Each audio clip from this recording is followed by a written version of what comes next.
ایک علاقے میں ایک بابا جی کا انتقال ہو گیا۔ جنازہ تیار ہوا اور جب جنازہ اٹھا کر قبرستان جانے لگے تو ایک آدمی آیا اور چرپائی کا ایک پاؤں پکڑ کر بولا، مرنے والے نے میرے 15 لاکھ روپے دینے ہیں، پہلے مجھے پیسے دو پھر اس کو دفن کرنے دوں گا۔ تمام لوگ کھڑے تماشا دیکھ رہے تھے۔ بٹو نے کہا کہ مرنے والے نے ہمیں تو کوئی ایسی بات نہیں بتائی کہ وہ مقروض ہے، اس لیے ہم یہ پیسے نہیں دے سکتے۔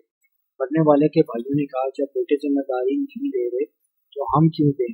سارے کھڑے ہیں اور اس نے چرپائی پکڑی ہوئی ہے۔ جب یہ بات گھر کی عورتوں تک پہنچی تو مرنے والے کی اکلوتی بیٹی نے جب یہ سنی تو فوراً اپنا سارا زیور اتارا اور اپنی ساری نقدی رقم جمع کر کے اس نے آدمی کے ہاتھ بھجوا دی اور کہا کہ اللہ کے لیے یہ رقم اور یہ زیور بیچ کر اس رقم کو رکھ لو اور میرے ابو کا جنازہ نہ رکھو، میں مرنے سے پہلے سارا قرض ادا کر دوں گی، باقی رقم کا جلد بندوبست کر دوں گی۔ اب وہ شخص کھڑا ہوا اور سارے مجمع کو مخاطب کر کے بولا، اصل میں یہ بات ہے کہ میں نے مرنے والے سے 15 لاکھ لینے نہیں بلکہ اس کو 15 لاکھ دینے ہیں اور اس کے کسی وارث کو نہیں جانتا تھا، تو میں نے یہ کھیل کھیلا ہے۔ اب مجھے پتہ چل چکا ہے کہ اس کا وارث ایک بیٹی ہے اور اس کا کوئی بیٹا نہیں اور کوئی بھائی نہیں۔